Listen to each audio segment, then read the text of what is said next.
bonsoir à tous. Merci à tous d'être venus et puis merci à Anne de nous avoir invités ainsi qu'à Grecia et l'USA.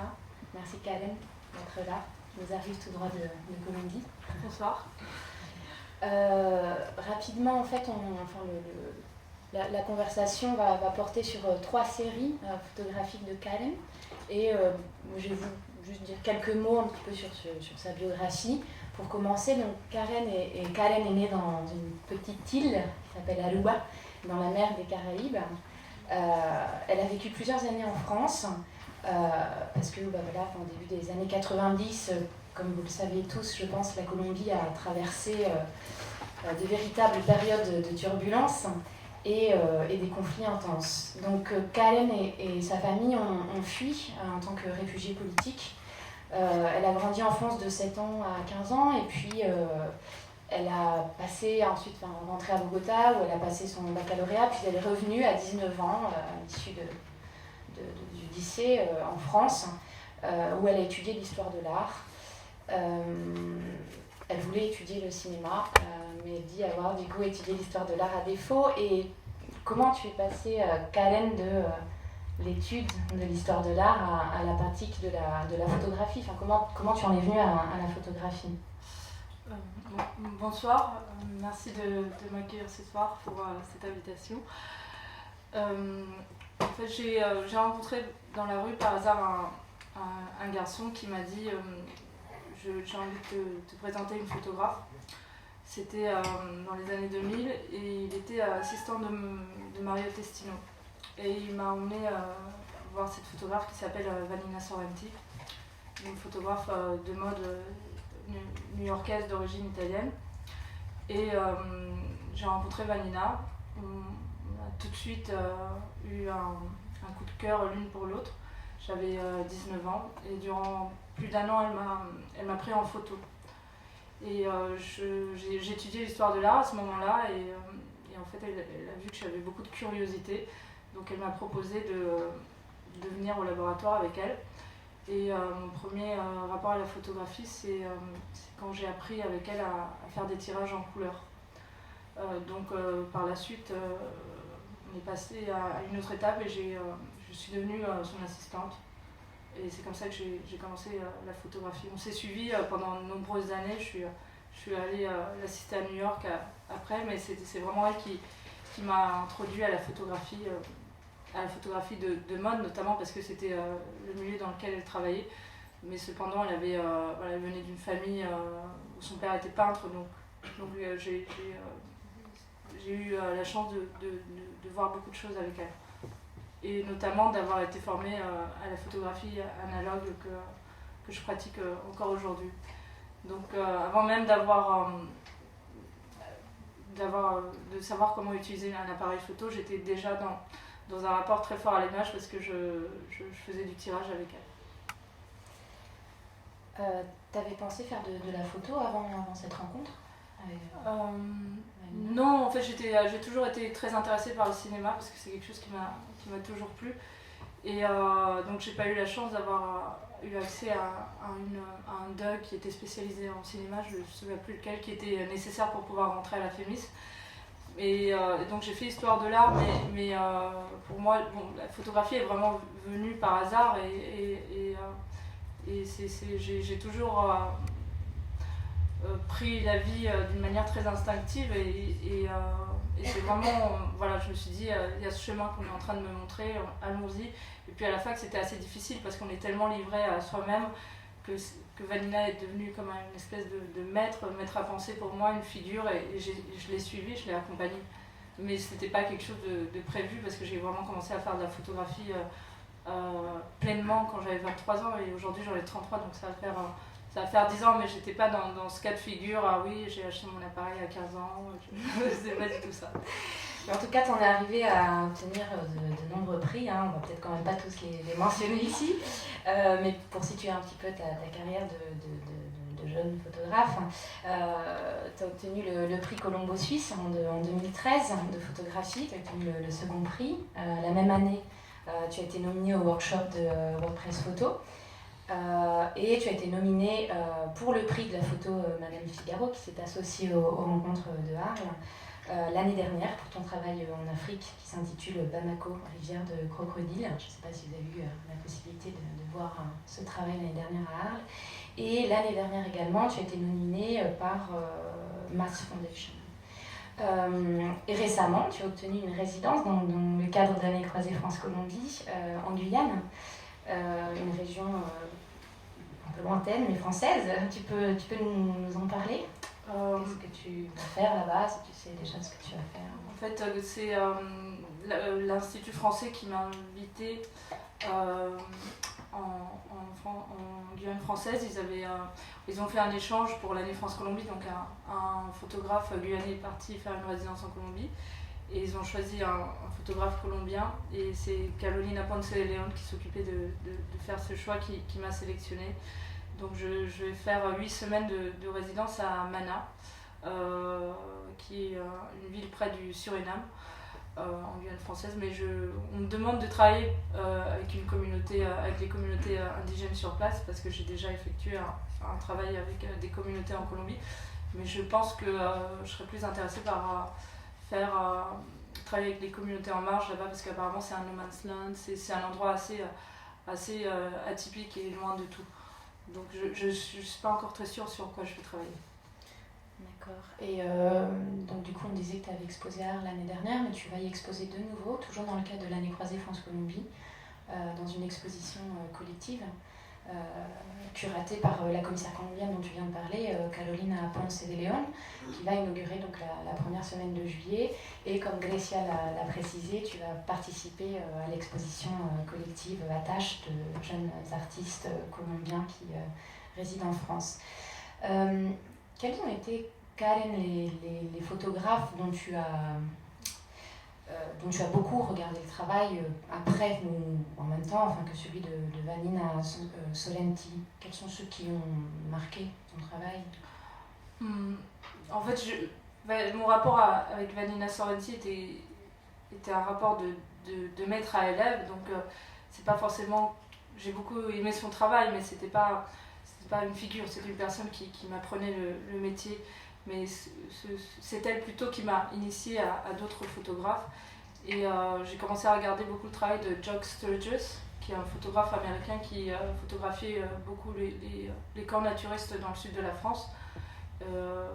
J'ai beaucoup regardé le travail de Mapplethorpe. En fait, je me suis très vite intéressée aux photographes qui travaillaient le corps, le nu. Ça m'a toujours intéressé, le rapport au corps. Donc Mapplethorpe, bien sûr, parce que c'est quelqu'un qui a un rapport à la lumière, au corps, à la sculpture très important. Jock Sturgis aussi, parce qu'il photographiait tous ces gens à la chambre. C'est un travail assez extraordinaire sur le corps, qui a été très mal interprété aux États-Unis, parce qu'on lui a saisi toutes ses caméras, parce qu'il photographiait toutes ces jeunes filles nues. Donc il y a beaucoup d'ambiguïté dans son travail, mais d'autant plus ça m'intéresse, ce côté ambigu. En fait, ça dépend, parce que je pense je pourrais passer 1 heure à faire une liste des photographes que j'aime. J'arrive pas à dire que j'en aime plus que d'autres. En fait, je pense que tout travail photographique est intéressant à regarder, mais c'est plutôt par rapport au travail que je suis en train de faire. Je m'intéresse à un genre de photographie que je pense qui va m'aider à fulfill, qui va m'aider à construire mon travail. Voilà.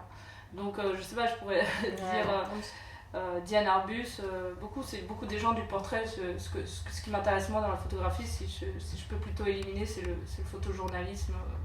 C'est ce qui m'intéresse vraiment. Ouais. Du coup, le premier pied que tu as mis dans l'univers de la photographie, en fait, c'était dans le milieu de la mode. Donc comment tu es passé à la photographie d'art, si on peut l'appeler comme ça, ou comment tu as quitté la photographie de mode? Est-ce que tu l'as vraiment quitté? En fait, je ne l'ai jamais vraiment quitté, parce que j'étais assistante, je ne suis jamais devenue photographe de mode. Après, c'est plus qu'est-ce que ça m'a apporté cette expérience aujourd'hui. Ce qui est intéressant dans la photographie de mode, c'est le rapport au modèle, bien sûr, parce qu'on est obligé de tout reconstruire, le rapport à la mise en scène, le rapport les relations humaines, parce qu'on doit gérer des équipes, des coiffeurs, des maquilleurs, des stylistes. Donc Donc c'est comme faire du cinéma d'une certaine manière, la photographie de mode, parce que on est dépendant de plusieurs équipes. Donc je pense que c'est plutôt j'ai très vite compris que j'avais pas envie de faire de la photographie de mode parce que j'avais envie de raconter des choses, et en mode on raconte rien, parce que malgré tout ça reste un outil commercial, même s'il y a certains photographes comme Newton qui ont réussi à en faire des statements, comment on dit, des statements, qui ont réussi à dire quelque chose avec la photographie de mode. Mais je voulais très vite raconter des choses, raconter mon histoire, surtout parce que la photographie c'est un outil thérapeutique pour moi. Ça m'a aidé à comprendre beaucoup de choses, à explorer, à me connaître à travers les autres, et je pense que l'étape artistique est venue d'une manière très, très naturelle. Ça demande du temps, je considère depuis peu faire de l'art. Je pense que ces 10 dernières années ont été des années d'apprentissage, et l'art, il n'y a que vraiment quelques années, moins de 5 ans, où j'ai commencé à avoir une démarche plus artistique, parce qu'avant elle était encore trop jeune, ma photographie, pour la considérer autre chose que de l'exploration, de l'apprentissage.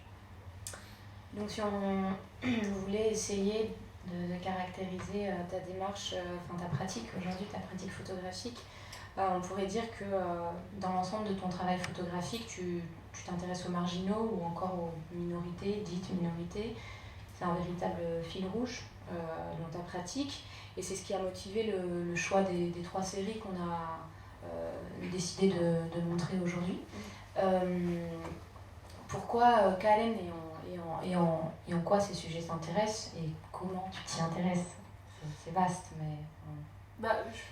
Je pense que déjà mon histoire familiale et parce que j'étais en train de réfléchir justement à cette question tout à l'heure, parce que comment c'est arrivé, je pense que mon histoire familiale est une grande réponse à cette question. J'ai une famille très atypique en Colombie, avec des histoires les plus invraisemblables les unes que les autres, avec un oncle qui fumait du crack, qui est devenu pasteur, un autre oncle qui a fait de la prison, un grand-père qui était champion de billard et qui est décédé, et la famille s'est décomposée, avec une maison qui était un palace qui est devenu en décadence avec les années. Donc déjà ma propre histoire, en fait ma famille m'a permis de... Ma famille est en marge, parce que j'ai une cousine qui a eu 2 enfants très jeunes et qui est devenue homosexuelle.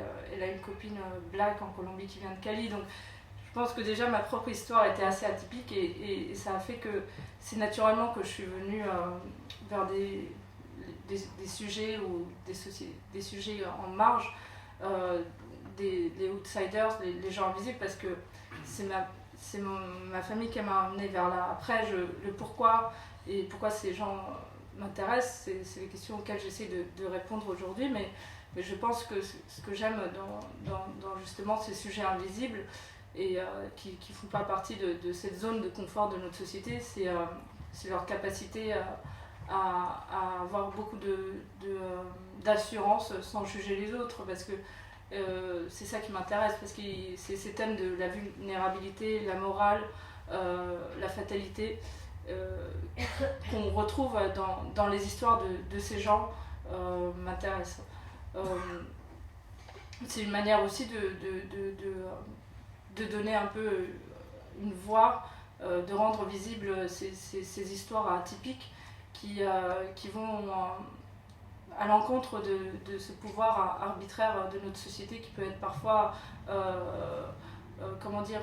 impardonnable et très dur dans le jugement. En fait, je m'intéresse à comment ces gens qu'on considère faibles, qui sont sous-estimés par la société, nous montrent un autre chemin imparfait et beau finalement, parce que c'est un certain pouvoir que d'être hors de la norme, je considère aujourd'hui.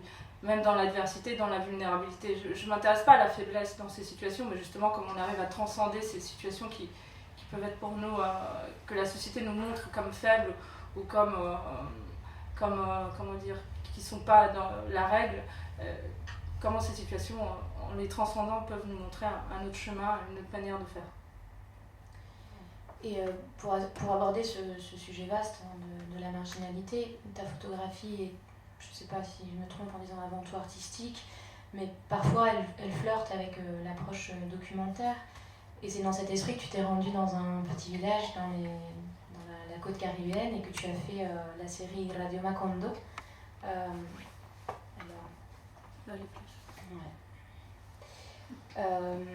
Cette série, tu l'as commencée en 2010. C'est une chronique d'un village, comme on dit, de la côte caribéenne. Et tu vis avec les habitants de ce village. Tu dis ne jamais vraiment avoir d'idées préétablies, de projets définis avant de commencer une série. Tu peux nous raconter comment tu t'es retrouvée dans ce village que tu appelles Macondo? En fait, je pense que j'ai jamais, pour revenir à ce que tu disais, je suis assez instinctive dans la manière dans laquelle je travaille. Je suis quelqu'un qui me laisse porter par la vie, par les situations, les rencontres. Et j'essaie de... Et en fait, je vis d'abord certaines situations et le projet naît par la suite. En fait, d'abord, ça part d'une rencontre, des émotions.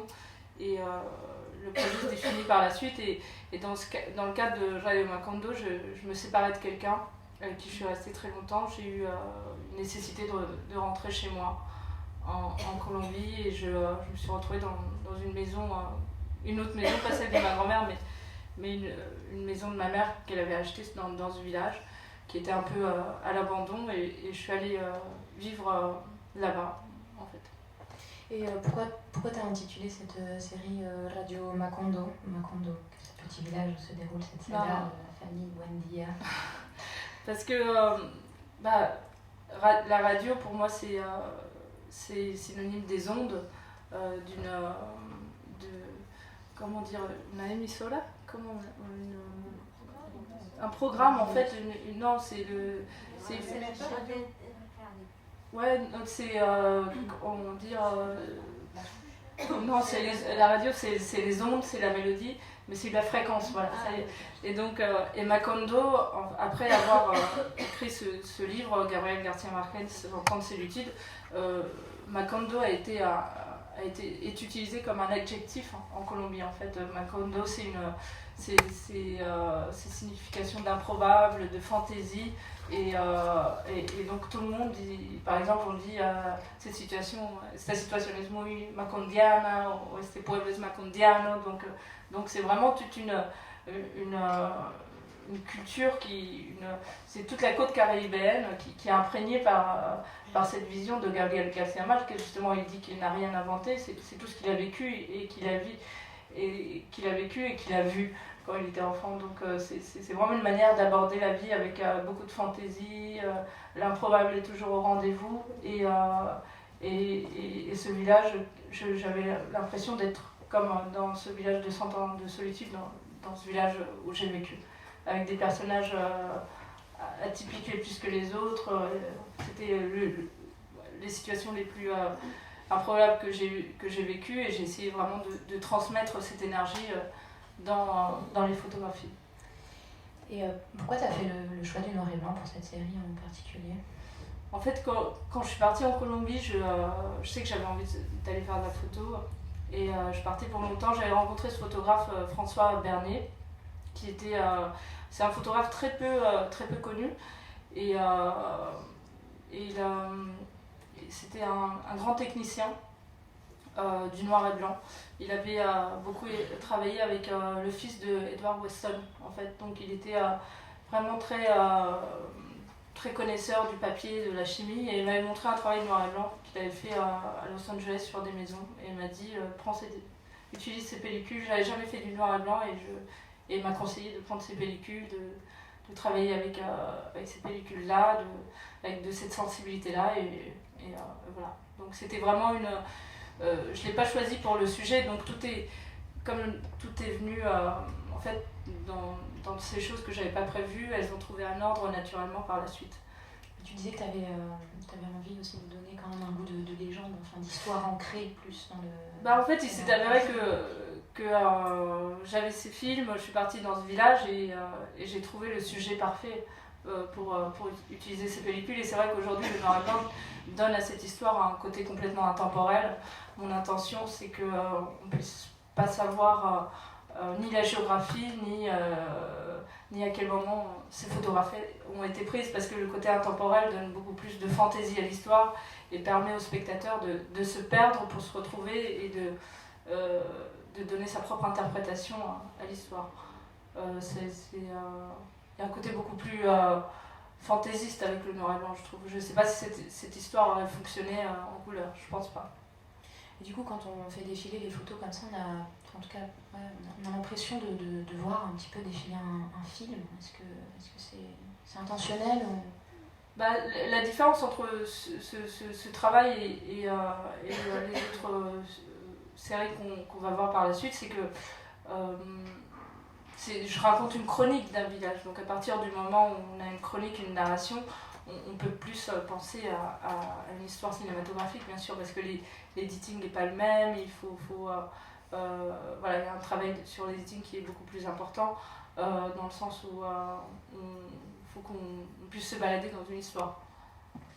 Et dans cette série, tu alternes des photographies qui sont prises sur le vif et des authentiques scènes de village en fait. J'ai vraiment l'impression que ces photos sont prises sur le vif et de véritables mises en scène. Est-ce que c'est conscient et volontaire? Bah, je pense que la magie de ce village, c'est que les gens ils sont dans une performance sans cesse et ils sont dans une théâtralité et ils s'en rendent plus compte parce que tout est mis en scène dans ce genre de village. La vie elle est tellement...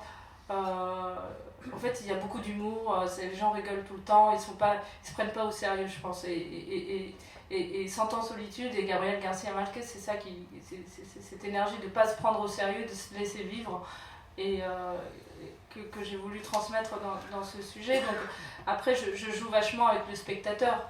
Bien évidemment que j'ai envie de créer une énigme, un mystère. Est-ce que ce chat, comment il est arrivé là? Je ne donnerai pas les réponses, bien sûr, mais c'est ce genre d'image d'énigme qui renforce ce côté de fantaisie. Et est-ce que c'est la réalité? Est-ce que c'est la fantaisie? Est-ce que c'est vrai? Est-ce que c'est pas vrai? Voilà, j'ai pas envie de... Je joue vachement avec ça, en fait, sur cette attitude, finalement, face à la vie. Est-ce qu'on vit est réel? Comment... Voilà, je joue énormément avec avec vérité, pas vérité. C'est pas moi qui les décide, c'est finalement le spectateur qui fait son propre avis tout seul. Et je crois qu'on peut vraiment l'appeler comme ça, cette expérience photographique, en particulier celle-là, qui semble être plus une expérience que les autres, en tout cas a priori, qu'est-ce qu'elle t'a apporté? Qu'est-ce que tu en gardes? Bah, ça a été un moment de ma vie où j'ai vécu avec ces gens. En fait, c'est une attitude face à la vie, je pense, une certaine dérision peut-être. Je pouvais vraiment prendre le temps de vivre à ce moment-là. Qu'est-ce que j'en ai gardé? Pas plein de souvenirs, je sais pas. Je pense que si, quand je regarde en fait ce travail aujourd'hui, que j'ai effectué il y a 7 ans maintenant, je pense qu'il est vraiment la base et l'essence même de tout mon travail. Je pense que Rayo Macondo, ce que j'aime dans ce projet, c'est que c'est un projet où finalement tous les Colombiens peuvent se retrouver dans ce projet, donc, et moi-même incluse, parce qu'on se retrouve toujours avec des histoires qui sont tellement surprenantes les unes que les autres en Colombie, que c'est ça que ça résume. C'est en fait, je pense que cette situation-là aussi en Colombie, elle nous permet à nous les Colombiens qui vivons dans un pays d'extrême violence de se détacher à notre quotidien et de construire une fantaisie qui nous permette de ne pas vivre dans cette réalité extrêmement lourde qu'est la Colombie. Donc c'est un peu, on l'appelle dans la Costa Caribe, il y a une expression qui s'appelle el cajón del olvido, c'est le tiroir de l'oubli où on va tout cacher et surtout il ne faut pas se rappeler. de tout ce qui se passe et on va le ranger au fond de notre mémoire et vivre la quotidien. C'est comme cette expression qui dit en Colombie, el país de rumba. Non, Colombia es rumba y el país que se derrumba. Et c'est-à-dire le pays fait la fête la Colombie fait la fête et le pays se casse la figure. Donc c'est ça aussi Rayo Macondo, c'est vraiment tous ces personnages, ces animaux qui sont au même niveau, ces paysages qui sont au même niveau.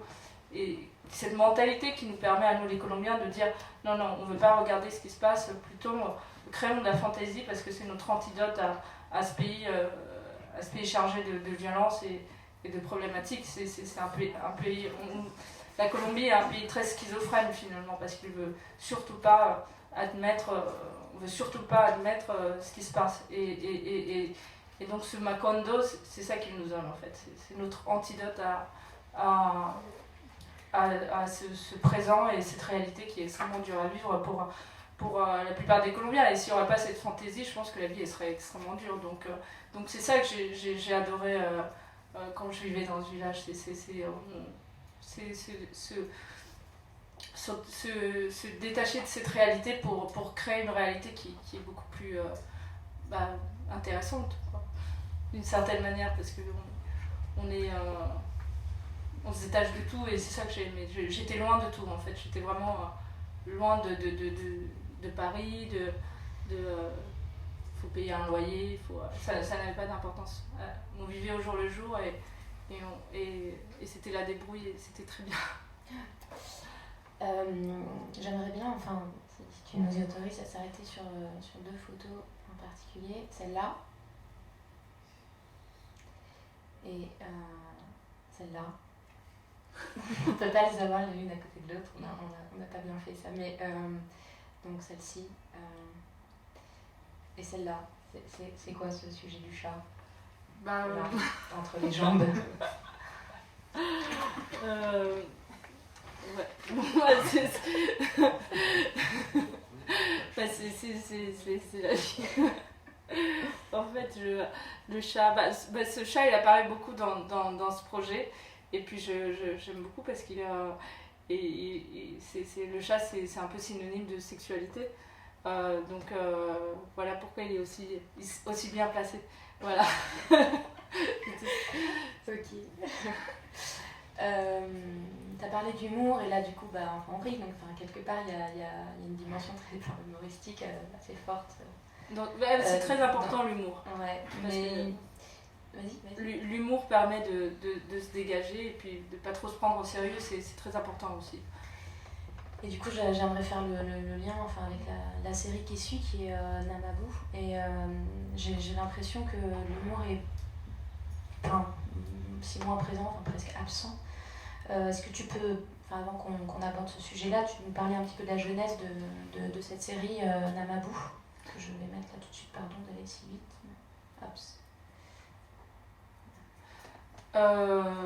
Donc Namabou en dialecte mbela veut dire on existe. Et donc à cette époque-là, je vivais en Colombie.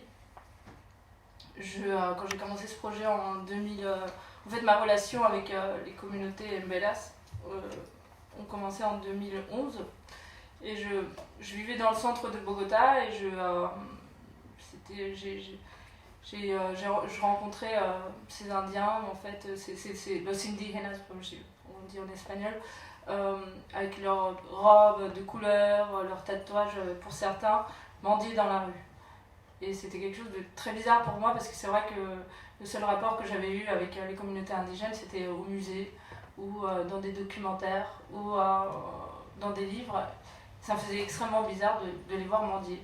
Et je trouvais que c'était comme si nos origines, en fait, notre patrimoine, parce qu'ils sont quand même les premiers Colombiens, il ne faut pas l'oublier, les communautés indigènes, c'est eux les vrais Colombiens. Après, la colonisation est arrivée, donc on a évolué vers quelque chose d'autre, mais c'était eux qui étaient là en premier. Donc pour moi, c'était très bizarre de les voir là, parce qu'on leur donnait... j'avais l'habitude de les voir dans les musées ou dans d'autres circonstances. Et je me suis dit qu'il fallait absolument que je fasse quelque chose avec eux. Puis j'avais toujours eu l'envie de travailler avec les communautés indigènes pour la relation à l'origine. et à l'identité, cette identité colombienne dont ils font extrêmement grande partie. Donc j'ai rencontré voilà, c'est une famille dans la rue à Bogota et je leur ai demandé si je pouvais les photographier. En échange, ils m'ont demandé de leur acheter à manger. Mais j'avais essayé avec beaucoup de personnes. J'avais reçu beaucoup de refus parce que c'était une époque très délicate. Ils étaient déplacés dans la ville parce que dans leur territoire, ils se retrouvaient au milieu du conflit entre paramilitaires, guerrillas et les militaires, l'armée colombienne. Et ils fuyaient pour la plupart à Bogota pour un meilleur futur, mais à ce moment-là, la mairie de Bogota s'était pas vraiment occupée de leur situation, donc ils vivaient dans une situation extrêmement précaire dans le centre de Bogota, à côté, dans le barrio Santa Fe, à côté des prostituées et des dealers. Donc pour moi, c'était encore plus surréaliste. C'est un Rayo Macondo, mais un peu plus noir, un peu plus obscur, mais complètement de situation complètement irréelle. Donc pour la plupart, ils ne parlaient pas espagnol. Donc voilà, mais bon, ça c'est la base de ce projet. Donc la première chose que j'ai fait, c'est documenter cette situation. Mais j'ai voulu dès le départ éviter de faire un travail documentaire dans le sens où je voulais m'éloigner du côté documentaire parce que aujourd'hui on photographie les seules images qu'on voit des communautés indigènes sont des documents parce qu'ils c'est des documents d'ethnographes, d'anthropologues, et c'est ça l'image collective qu'on a de ces communautés. Moi je voulais plus m'intéresser à eux en tant qu'individus et êtres humains en fait, et pas un objet de recherche ou un objet scientifique, comment ils sont, voilà un peu comment ils sont, qu'est-ce qu'ils sont bizarres, un peu. Je voulais autre chose, quoi. Je voulais vraiment faire autre chose.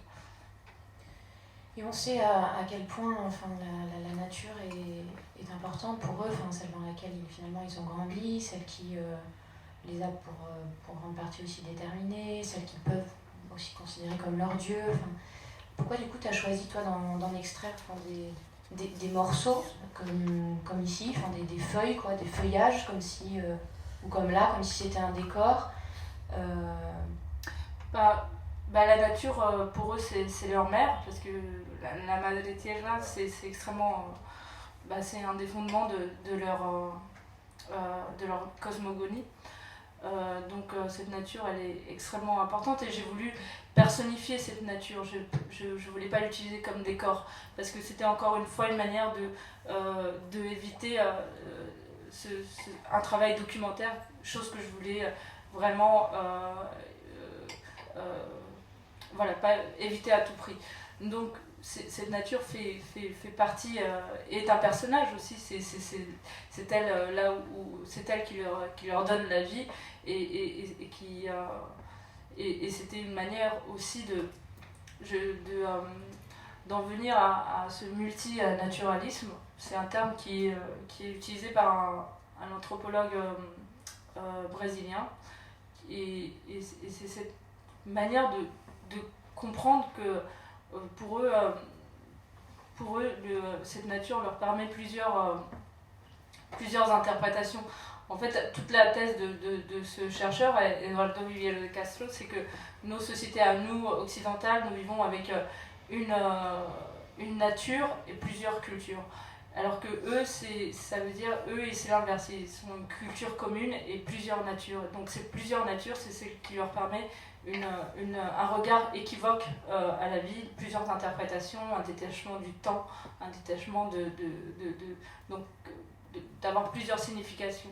Et donc je voulais vraiment travailler là-dessus, essayer d'avoir un nouveau regard et une nouvelle compréhension qui est plus sincère à ce qu'ils sont, plutôt que des études extrêmement de cette colonisation de la pensée qu'on vit encore aujourd'hui, que notre regard a sur ces communautés. En fait, je voulais vraiment me placer à leur niveau et pas au niveau d'une personne extérieure. Donc, mais c'est vrai qu'il n'y avait pas beaucoup d'humour dans les photos, mais en tout cas, moi, je rigole tout le temps avec eux quand je suis avec eux, parce que il y a tellement un détachement par rapport ils sont vraiment géniaux, ces gens-là. Ils sont pas du tout matérialistes, ils rigolent tout le temps avec leurs enfants. Voilà, c'est des gens qui m'ont donné beaucoup, et encore aujourd'hui, parce que j'ai eu un rapport très fort avec une famille. Je suis la marraine d'un enfant. Je les ai emmenés dans ce village de Macondo il y a peu de temps, voir la mer pour la première fois. Ils me demandaient beaucoup de questions. Il y a quoi derrière la mer? C'est quoi l'horizon? Donc ils me donnent une magie, parce qu'ils sont tellement loin de moi et de ce que je vis dans ma vie, qu'ils me font voyager. Ils me permettent de relativiser beaucoup. Donc on va s'arrêter sur cette photo-là. Donc c'est un portrait de famille dans un lit, et on sent comme un gros décalage, quoi, qui est presque comique pour le coup. On a l'impression que ce sont des objets photographiques pour toi que tu mets en scène, et on pourrait même avoir le sentiment que tu trahis ton intention première, celle de les considérer comme des êtres humains, de ne pas les considérer comme des objets d'étude. On a presque l'impression qu'ils sont des animaux de foire. On ressent une gêne. Je pense que la gêne, elle est... j'ai voulu jouer sur cette gêne. Parce que c'est nous qui n'avons pas l'habitude de les voir comme ça. L'image qu'on a des indígenas, de ces communautés, et c'est pour ça que je parle encore de la colonisation de la pensée. Il faut qu'on les voit par terre, dans leur maison en bois, et cette photo, je l'aime beaucoup. Mais pourquoi? Parce que c'est pourquoi on ne pourrait pas les voir comme ça. Ils étaient dans ma chambre d'hôtel, à l'hôtel Dolantes où j'ai fait ces photos. Ils attendaient leur tour, parce que j'ai fait beaucoup de portraits de ces femmes, et ils avaient envie de voir la télé, tout simplement. Et cette photo s'appelle, comme le projet s'appelle Namabou, où on existe, parce que je trouve qu'elle apporte un vrai questionnement, en fait, sur l'image qu'on porte et j'aime cette provocation. J'aime que ça gêne. Je trouve que si elle gênerait pas, cette photo, elle aurait aucune utilité. Et toutes ces photos, finalement, sont très esthétiques, voire esthétisantes. On a l'impression que tu as voulu les rendre beaux, que ton intention a été de leur rendre une dignité, mais par la beauté, l'esthétisation outrance presque. Est-ce que je me trompe? C'est des gens beaux à la base, non, je sais pas. Ouais. Mais par rapport à cette esthétisation, je pense qu'une photo en soi, c'est de l'esthétisme. Construire une photo, c'est construire une esthétique. Après, à chacun de juger si cette esthétique est celle à laquelle on s'identifie ou pas. Mais je trouve très important de l'esthétique dans la photo, parce que c'est celle qui construit cette harmonie. L'esthétique, c'est la construction, la composition, c'est extrêmement large comme thème. Mais c'était important pour moi de surtout m'éloigner à ce côté documentaire. On va chez eux, on les voit en train de faire à manger, on les voit chasser. Pourquoi pas les mettre en scène? Pourquoi pas qu'ils puissent les mettre au même niveau que le portrait d'une top modèle, par exemple, ou d'un portrait d'une personne importante. Et cette esthétisation du sujet aide à la nouvelle construction d'une image sur ces communautés. C'était ça vraiment mon challenge. C'est un travail de collaboration, parce que sans leur confiance, sans leur amitié, j'aurais jamais pu aller aussi loin.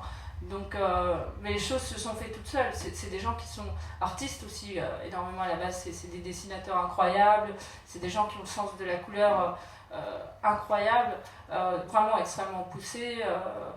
C'est des artistes avant tout, ces communautés-là. Ils ont un sens très très profond de la composition, rien que dans leur artisanat, c'est extrêmement visible. Donc ce qu'on prenait, la construction de ces images se sont faites de manière très naturelle. On utilisait les fonds de couleurs qu'ils utilisent pour coudre leurs robes. On utilisait les plantes avec lesquelles ils vivent autour d'eux. On les choisissait ensemble, et les choses se faisaient de manière très naturelle, grâce justement à leur sens aigu de la composition et de l'esthétique. Et est-ce que cette série, c'est pour toi une façon d'aborder peut-être en creux le sujet de la violence en Colombie, celle d'abord du conflit armé et une autre peut-être celle de l'exclusion des indigènes dans la société actuelle colombienne. Oui, bien sûr, je pense que... Ils sont des déplacés, tu oui, le dis. Oui. Non, mais c'est une évidence que ça part d'une situation aujourd'hui actuelle. Et justement, le déplacement est visible dans cette série, mais de manière très sous-jacente, parce que quand ils sont à Bogota, je les photographie pas dans les bidonvilles, je les photographie dans un hôtel colonial. Pas un hôtel colonial, mais un hôtel républicain qui était la maison de l'ancien ambassadeur du Mexique dans les années 20. Donc déjà, il y a un décalage énorme. On n'a pas l'habitude de voir des Indiens dans des palais, quoi. Des indigènes, pardon. Parce que, dans des palais, quand je suis chez eux, je photographie cette nature, mais je ne les photographie pas dans la nature. Donc c'est encore un déplacement aussi. Quand je les photographie avec des choses qui les entourent, leurs plantes, c'est derrière des fonds de couleurs. Donc il y a déjà... Le déplacement, il est silencieux, mais il est très présent dans cette série, bien sûr. Et puis au-delà, j'ai vécu aussi la même histoire qu'eux. J'ai dû quitter la Colombie quand j'avais 7 ans parce que j'étais moi-même déplacée de la violence avec mes parents. Donc c'était ce qui était hyper beau dans cette relation et dans mon expérience avec eux, c'est que je me suis retrouvée dans un hôtel qui est un endroit de passage à Bogota où je vivais... je remémorais mon déplacement et eux ils étaient déplacés, donc on avait ce lien en commun. On a été aussi, j'étais autant que victime du conflit. Il y a plus de femmes que d'hommes, on en avait parlé en fait dans cette série.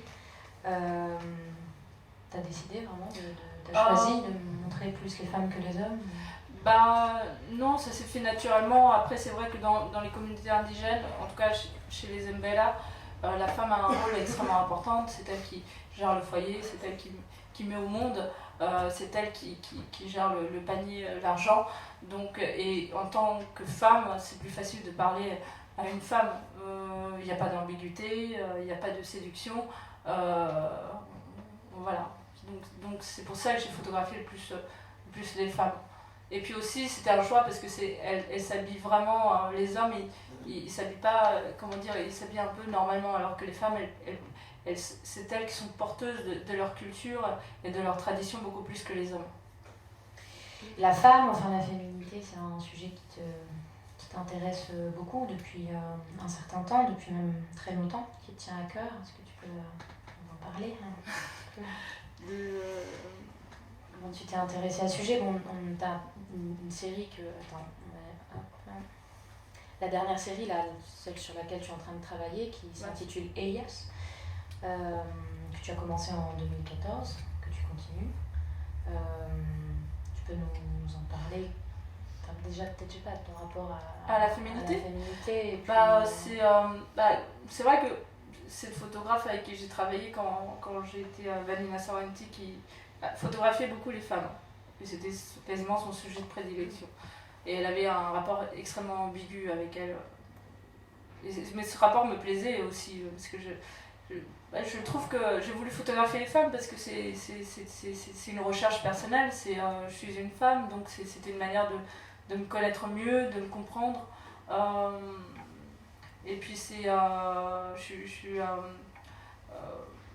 voilà, c'était une manière de comprendre ma sexualité, de comprendre la moralité qui entoure la femme, la séduction, leur pouvoir. Et c'est un thème que j'applique aujourd'hui dans cette série Elias. Et tu avais fait, il y a un petit moment de ça, je ne me souviens plus de la date, la série de photos avec les Israéliens. Tu peux nous en parler de cette série un petit peu Ouais. Quand je vivais en Colombie, je me suis intéressée à... En fait, naturellement, j'allais vraiment vers des situations en marge de la société. Donc je me suis retrouvée à vivre dans un hôtel à la Candelaria qui accueillait des anciens soldats du Tassal. Et c'est là, en fait, si on aborde ce sujet, c'est que le projet Elias est venu de cette expérience-là. parce que c'était un endroit assez atypique, où donc ces soldats qui après le service militaire vont faire le tour du monde. Certains vont en Inde et d'autres vont en Amérique latine, et plus particulièrement en Colombie, parce qu'ils retrouvent énormément de similitudes à leur pays. C'est un pays en guerre, donc durant très longtemps en Colombie, on ne voyait que des Israéliens, c'était les seuls touristes qui venaient.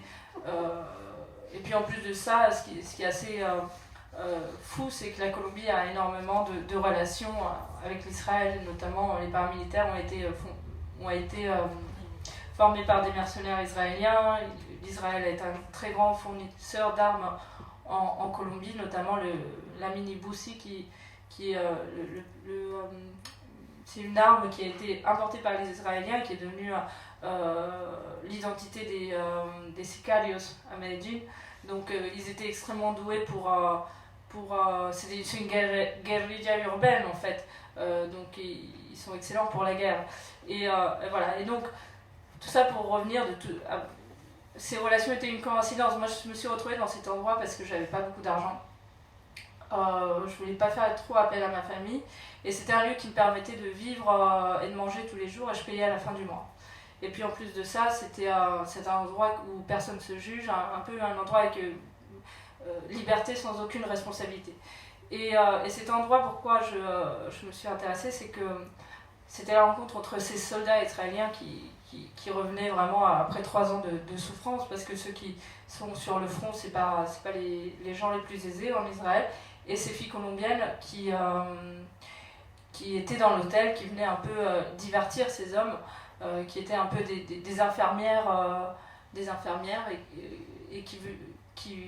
c'était la rencontre de ces deux jeunesses qui vivaient un amour éphémère, le temps de 3 semaines, 2 mois, 1 mois, et qui venaient se consoler. Donc c'était une espèce d'éducation sentimentale que ces Colombiennes donnaient à ces Israéliens. Et je me suis vachement intéressée à ça comme une antidote de cette guerre, un amour passionnel, même si c'était une fausse histoire, même s'ils faisaient semblant de s'aimer, c'était un réconfort. Et quand j'étais dans cet endroit, j'ai été vraiment fascinée par les femmes, en fait, par ces filles-là. Elles apprenaient à parler hébreu correctement. Leur but, c'était d'aller en Israël et se maquiller, jouer de leur pouvoir de séduction pour les séduire. Mais en même temps, elles avaient un côté très mère, parce qu'elles les réconfortaient quand les garçons pleuraient, n'allaient pas bien, parce qu'ils venaient à bout. Et donc, j'ai vu le pouvoir de ces femmes, parce que pour moi, c'était un certain pouvoir que d'être autant conscientes de leur beauté, même si parfois certaines n'étaient pas très belles, mais leurs attitudes, ça m'a fascinée, et c'est là que je me suis dit qu'il fallait que je travaille sur les femmes. Donc, tu peux montrer peut-être l'image, une des... Ouais, je les ai montrées. Ça va ? Non. Ouais, voilà, cette image a été vraiment un déclencheur pour le projet Elias. Quand j'ai vu cette image, j'ai dit il faut absolument que je fasse que des portraits comme ça, et que je travaille sur les femmes, en fait. On va revenir sur Elias. Ces femmes que tu photographies donc dans Elias, elles semblent toutes adopter des poses assez aguicheuses, on aimerait dire presque masculines. Elles se présentent comme des prédatrices, c'est ton intention ? En fait, ce qui m'intéresse dans ce sujet, c'est le rapport au corps, parce que je trouve que une conscience de son corps et un rapport et une conscience de sa sexualité permet beaucoup d'assurance, en fait. Je me suis intéressée à ces filles parce que elles peuvent ne pas... En fait, je voulais travailler vraiment avec des beautés pas traditionnelles. Je voulais pas travailler avec... je voulais aller à l'encontre de ces codes de beauté que la société nous impose, et travailler avec ces filles qui sont des beautés un peu rares, finalement. Et ce qui m'intéressait énormément, c'était de challenger avec elles. Donc j'ai beaucoup travaillé en m'inspirant des photos érotiques des années 40, 30, parce que pour moi le corps en fait le corps c'est ce qui exprime le plus, on peut tout exprime le plus de sentiments, et le plus d'émotions grâce au corps. On peut voir ça dans les mains, dans les jambes, dans les poses.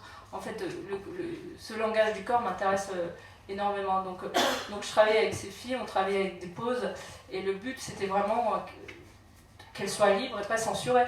Et c'est tout ce sujet sur la moralité qui m'intéresse. Est-ce que elles sont aguicheuses ou pas? Est-ce que c'est des prostituées ou c'est pas des prostituées? Qu'est-ce qu'elles veulent dire par là? Et c'est toute cette ambiguïté dans ce travail qui m'intéresse et qui remet vachement en question la sexualité féminine, finalement, parce qu'aujourd'hui, dans les sociétés occidentales, l'homme, en fait, on n'a jamais... les femmes, les divinités sont des hommes, les présidents sont des hommes, mais moi je voulais un peu me construire une collection de déesses, ma propre mythologie. C'est pour ça que je travaille beaucoup sur la pose. Il était vachement important de les décontextualiser, ces filles, parce que ça m'intéresse pas de connaître leur identité, de savoir qui elles sont, où elles vivent, mais plutôt de savoir qui elles sont. Et donc je voulais... en fait, j'ai beaucoup d'admiration pour ces filles. Je voulais créer justement toute une collection de déesses un peu imparfaites, de ces anges avec des angels with dirty faces, où c'est un peu comme ce portrait de Olympia de Monet qui m'a beaucoup inspiré, parce qu'il est extrêmement puissant, cette ambiguïté, on ne sait pas, et j'aime jouer vraiment là-dessus. En fait, c'est un travail sur la liberté et sur la beauté qui nous demande qu'est-ce que la beauté aujourd'hui, qu'est-ce que être belle. Est-ce que c'est pas plutôt une attitude spirituelle, une attitude, une énergie plutôt qu'autre chose? C'est la question que je pose, à vrai dire. Tu dis parler, tu me dis si je me trompe, mais parler de la femme, je sais pas si c'est la femme ou la femme colombienne, en tout cas cette série elle représente une certaine femme colombienne, celle issue d'un certain milieu social assez modeste ou de classe moyenne. Pourquoi tu as fait ce choix? Je trouve que dans les classes moyennes et dans les classes populaires, étant donné qu'il n'y a pas d'accès à la consommation, la beauté se fait avec beaucoup... Le rapport à la beauté est beaucoup plus avec...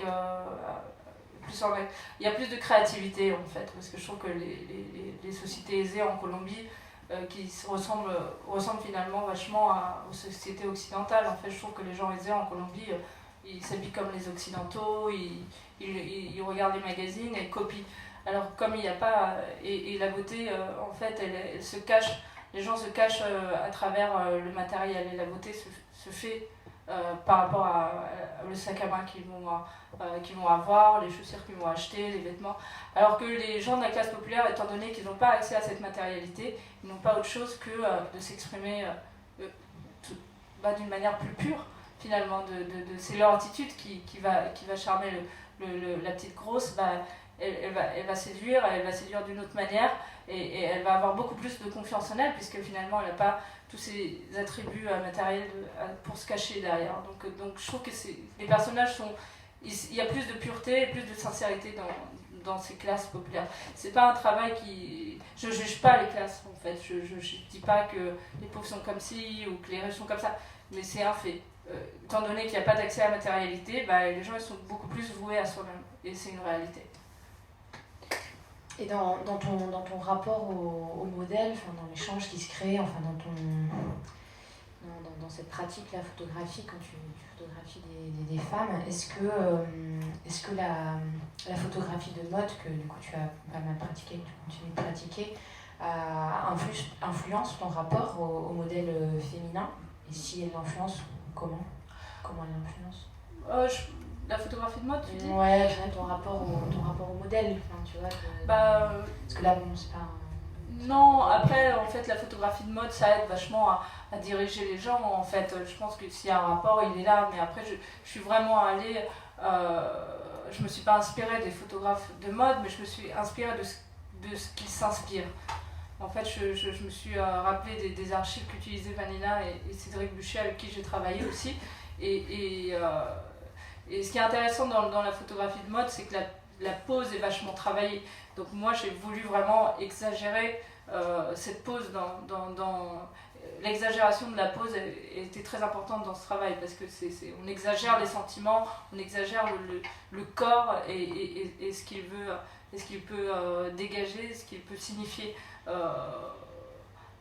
Et en fait, en exagérant ce corps, ce travail sur le corps, je trouve que ça donne beaucoup plus de pouvoir à ces femmes en fait, et ça les rend beaucoup plus mystérieuses, plus fortes, plus voilà. Donc ce rapport à la mythologie est très important pour moi. Je me crée ma propre mythologie. J'ai pas envie d'admirer des dieux, moi j'ai envie d'admirer des femmes. J'ai envie que ces femmes elles m'inspirent et on n'a pas de modèle femme aujourd'hui sur lesquels s'inspirer. En tout cas, quand on regarde la mythologie, même la déesse Athéna qui est une des plus puissantes, elle est née du crâne de Zeus. En fait, la femme dans l'histoire, elle est là elle est comme un outil, elle sert à mettre au monde. Mais après avoir qu'elle ait mis au monde l'homme, il y a une deuxième renaissance qui se fait par le baptême ou par quand l'homme va à la guerre, c'est une nouvelle renaissance. Donc je me suis beaucoup intéressée à une philosophe qui s'appelle Luce Irigaray, qui travaille beaucoup sur la différence sexuelle et elle dit que la femme n'a jamais été considérée comme un sujet philosophique. En fait, la philosophie, elle n'est regardée qu'à travers l'homme. Et tant qu'il y aura un regard binaire entre l'homme et la femme, en fait, ou un rapport sur un contraste, en fait, c'est pas l'homme et la femme, mais c'est l'homme et pas l'homme, en fait. Et il n'y aura pas de mutualité possible, et il n'y aura pas un amour réel qui peut être possible. Donc il y aura toujours un rapport de pouvoir par rapport à la femme, tant qu'on n'aura pas assimilé qu'on ne peut pas comparer la femme par rapport à l'homme. La femme est un élément et l'homme est un autre élément et ils se retrouvent. Et je trouve qu'elle parle, c'est très intéressant parce qu'elle parle de la femme comme quelque chose de fluide, quelque chose qui se transforme, quelque chose qui n'est pas localisable, et de l'homme comme un élément solide. Voilà.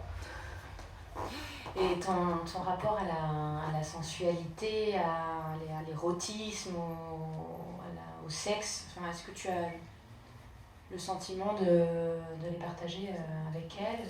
Comment ça s'opère, Je trouve encore une fois qu'une femme qui a une sexualité active, en fait, qui n'attend pas, qui est séductrice, c'est une femme qui a beaucoup d'assurance en elle, en fait, et qui...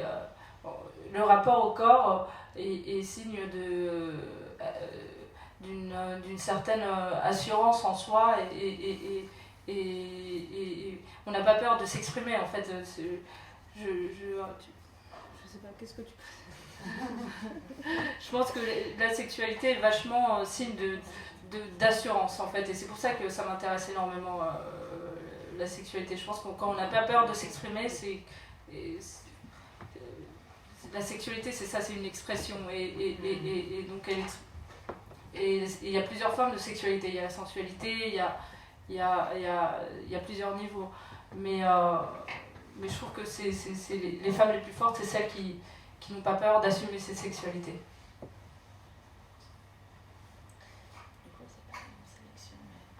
Bon, dans l'ensemble de la série, qui est beaucoup plus large, elles ont l'air exotiques. Je crois que c'est dû pour beaucoup, bien sûr, et pour un public occidental, à leur type mat. Elles sont généreuses dans leur forme, c'est la latina. Mais aussi, je pense que tu les photographies chaque fois quand même dans un cadre particulier qui me semble participer un peu de ça. C'est plus, je dirais pas tant que c'est elles qui sont exotiques, mais c'est plus le contexte où je les photographie qui est exotique, parce que je voulais vraiment, je vais revenir encore à cette idée de déesse imparfaite, en fait. C'est ce rapport je voulais vraiment qu'elles soient les rendre grandioses, et que les endroits où je les photographie soient spectaculaires et reconnaissables, pour vraiment qu'on s'intéresse qu'à elles et qu'on se concentre sur le sujet. Tu dis que ces femmes, elles sont toutes belles pour toi, et que ce sont tes déesses. Quelle beauté elles expriment? Je pense que c'est c'est une beauté c'est une beauté qui passe par l'esprit plutôt que par les yeux. En fait, c'est ça que j'essaye de remettre en question. Qu'est-ce que la beauté? Est-ce que la beauté n'est pas plus une assurance en soi que des attributs physiques? Est-ce que c'est là-dessus vraiment que j'essaye de réfléchir sur ce sujet, de remettre en question la beauté. C'est pour ça que par exemple cette fille qui avait un syndrome Down, je sais pas comment, elle était trisomique, elle a aussi, c'est justement, voilà, même pour en revenir encore à la marge, cette fille qui est en marge de la société, qui est plus faible par rapport aux autres, bah justement, elle a une telle confiance en elle qu'elle peut être beaucoup plus belle que plein d'autres filles dont la société nous impose cette beauté superficielle en fait. Je m'intéresse à une beauté beaucoup plus profonde, beaucoup plus spirituelle d'une certaine manière. Et c'est ça, tout le monde peut être beau finalement. Et c'est ça que j'ai envie de dire. Par quoi passe la beauté? On a beaucoup de pression aujourd'hui. Quand on est une femme, il faut faire attention à son corps, il faut faire attention à comment on s'habille. On regarde partout dans les magazines, dans la télévision, on a beaucoup de pression et moi je voulais vraiment aller à l'encontre de ça pour montrer que la beauté c'est pas ça, la beauté c'est de l'intérieur avant tout. Ça peut être des clichés un peu tout ça, mais je trouve qu'il est très important parce que voilà, d'aller à l'encontre de ce que la société nous impose et de montrer une autre forme de beauté qui est pour moi beaucoup plus sincère et plus réelle.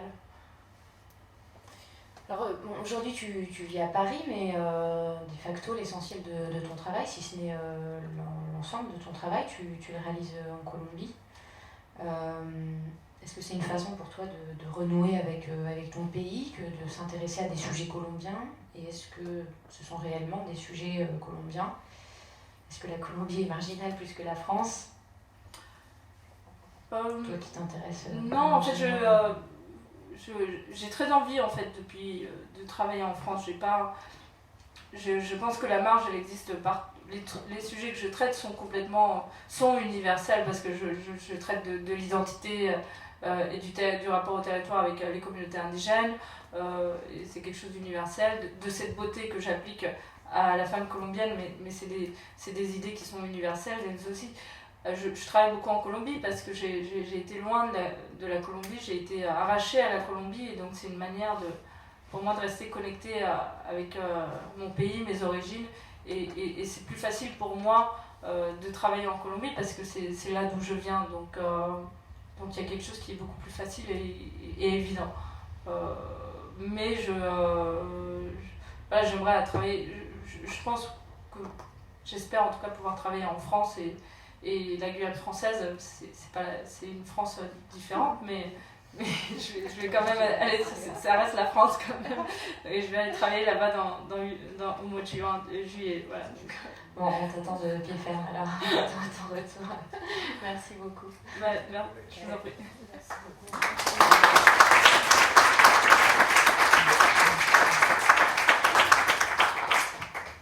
Vous aurez des questions?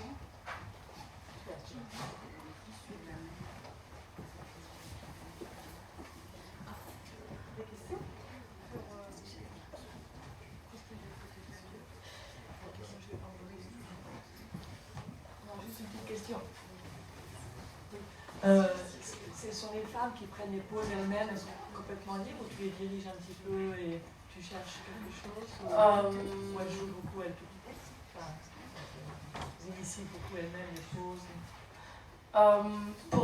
Pour le sujet sur Ellas, je travaille avec un répertoire de poses et je procède elles choisissent les poses qu'elles veulent, sur lesquelles qu'elles veulent s'approprier. En fait, je me balade avec des carnets, je leur dis qu'est-ce qui te plaît le plus. Donc c'est génial parce qu'en fait, comme c'est des photos érotiques, des années 20, des années 30, notamment, celle-ci aussi, mais non, c'est pas celle avec le palais égyptien. Voilà, ça c'est une pose d'une revue érotique des années 30 ou 40, je sais plus. Donc ce que j'aime c'est dans ce projet Ages, c'est cette liberté que je leur permets, et c'est fantaisie. Donc elles voient ces photos et disent moi j'ai envie de faire cette pose, et on travaille la pose. Après la pose n'est pas exactement la même, elle ne le sera jamais parce que je veux pas non plus faire un copier-coller de ces poses, mais elle s'approprie la pose et elle s'exprime. Donc dans ce contexte-là de ce travail, la pose est extrêmement importante. Après pour les communautés indigènes, non pas forcément. Je les dirige bien sûr parce que c'est mon regard et que je trouve que si elles prennent cette position-là ou une autre, elles seront beaucoup plus fortes.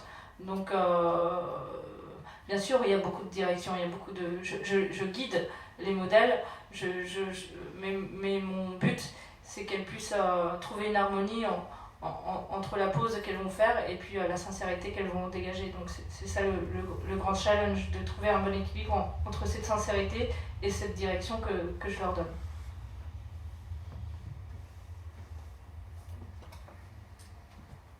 Pardon, est-ce qu'on peut savoir ce que vous allez chercher en fait en Guyane, dans le prolongement de tout ce que vous avez fait?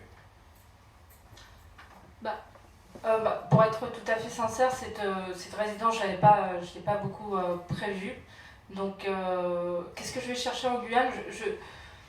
Je pense que je vais continuer à faire un prolongement de mon travail, parce que le travail artistique, c'est un prolongement, c'est une obsession qui se développe au fur et à mesure du temps et qui s'applique à des endroits et des situations différentes. Mais en Guyane, je ne sais pas du tout en fait ce que je vais chercher, je ne sais pas ce que je vais trouver non plus. J'ai travaillé avec un journaliste il y a peu qui me parlait que c'était un peu là où je vais aller, un no man's land, un endroit avec beaucoup d'histoires à raconter. Donc je pense que inconsciemment je vais toujours aller vers les mêmes obsessions, l'identité, la marge, les histoires atypiques. Et je pense que je vais montrer en tout cas une France différente, ça c'est évident. Je vais montrer une France peut-être exotique, je sais pas. Je sais pas, mais j'ai hâte, je suis très curieuse de voir ce qu'on peut faire. En plus, je vais y aller dans un moment assez intéressant parce qu'avec tout ce qui se passe. Mais je pense que ce que j'aimerais, c'est montrer une folie un peu. J'ai l'impression que c'est un endroit très mythique, très mystique et assez fou. Et j'aimerais vraiment travailler là-dessus. C'est un endroit qui reste où apparemment on sent encore ce passé colonial extrêmement fort en Guyane. D'après ce que les gens m'ont dit, c'est un peuple oublié en fait. On a oublié cette terre, on a oublié qu'elle existe. Aujourd'hui elle se réveille et en fait peut-être que c'est ça que j'ai envie de montrer, cette terre oubliée, cette terre qui est désenchantée, qui est peut-être plein de maléfices et hyper chargée. J'ai l'impression que c'est très chargé la Guyane. Donc je vais peut-être travailler là-dessus, je pense. Qu'est-ce que c'était les deux citations pour la mer? Qu'est-ce qu'il y a derrière la mer? C'était ça? Oui, en fait, il me demandait, quand je suis allée avec l'Osembela, avec cette famille, qui est un peu ma famille aujourd'hui, donc je leur parlais beaucoup de cette maison où j'allais au Macondo qui est au bord de la mer. Et je leur avais promis de les emmener voir la mer un jour. Donc, quand on est allé là-bas au mois de décembre dernier, ils me demandaient qu'est-ce qu'il y a après l'horizon. Qu'est-ce qu'il y a après la mer en fait? Qu'est-ce qu'il y a plus loin? Et moi je ne savais pas, parce qu'ils n'avaient jamais vraiment vu l'horizon de leur vie. Ou par exemple, je les ai emmenés pêcher. Ils me demandaient c'était quoi la profondeur, le rapport au profond en fait. Ils avaient vachement peur parce qu'ils n'avaient pas jamais été dans des endroits comme ça. C'était complètement surréaliste comme situation. Ils me demandaient s'ils devaient amener des casseroles et du bois pour cuisiner. C'est ça qu'ils me donnent en fait. Ils me détachent de ma réalité constamment, ces gens-là. Et c'est pour ça que j'y suis autant attachée. Une dernière question peut-être. Bon, je vais poser une question moi. Je vous entends parler et je regarde les photos et je me dis si un jour vous n'aurez pas pensé à écrire aussi, accompagner les photos, les séries avec des textes ou des impressions ou cela peut-être voilerait un peu la force de l'image. J'aimerais, là je vais publier mon travail de Rayo Macondo cette année, et j'avais envisagé de travailler avec un poète. Donc voilà, ça va être mon premier rapport à image-écriture. Mais j'accorde autant d'importance aux mots que à l'image. Donc je sais pas, peut-être. Je pense que j'ai plus envie d'explorer la vidéo comme prochaine étape que l'écriture, mais j'aimerais m'accompagner de gens qui écrivent. Donc là, ça va être la première expérience avec ce sujet, avec ce livre, avec cette publication. Merci beaucoup. Bravo. Bravo, je pense qu'on a eu une rencontre, c'était un moment magique. Merci Karen Lewis, et merci aussi à Claire qui nous a guidés dans ce chemin. Merci beaucoup. Merci à tous.